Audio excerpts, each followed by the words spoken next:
Hi everyone, we are now installing the Hyundai logos, the replacement logos. As you can see right here, we have an extension wire, extension cord.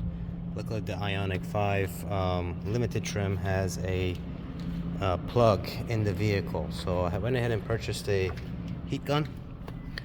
And what I'm going to do here, these are the emblems I got. What I'm going to do is I'm going to heat up the emblem, and then I'm going to use this to kind of pry it open. So I will leave a link down below in the description for this product if you're interested, and let's jump right into it. Alright everyone, now we can see here, let me go in and put the flash. You have to be very careful of the heat gun, because as you can see, this type of, looks like a fingerprint or looks like a little degrading, is from the heat gun itself. So you gotta be very careful. This is the matte paint. So this is something I didn't see online when they had specified it, but you can see right here there's a little bit damage right there, and I did use a little bit of a knife to kind of get underneath there, but you have to be very careful. I cleanse this with alcohol. So the next step is going to be putting the logo on there, and what you want to do next is remove the red adhesive tape that's protecting, or take it off the adhesive, and then you want to be able to make sure that you place the adhesive on there. So let's go ahead and do that. Alright, as you can see right there, it is placed on. Very nice, very beautiful, makes the car look really good. Problem is, underneath it you're gonna see this little scratch thing.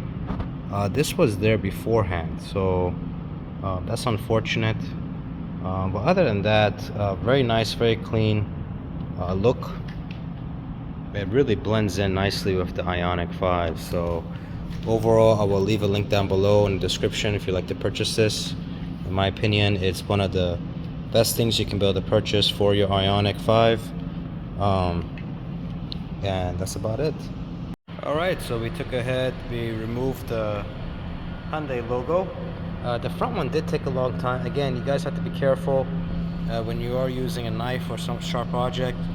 It will scratch up the paint quite a bit. So luckily the logo will go over that. But what I did is I went ahead and cleansed it with alcohol, rubbing alcohol, and napkin, and it did take some time to remove the adhesive. So you want to make sure that the adhesive is all removed from there. And next I will install the logo.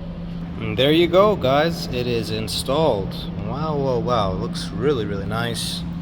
Really clean. It goes really well with this matte black color.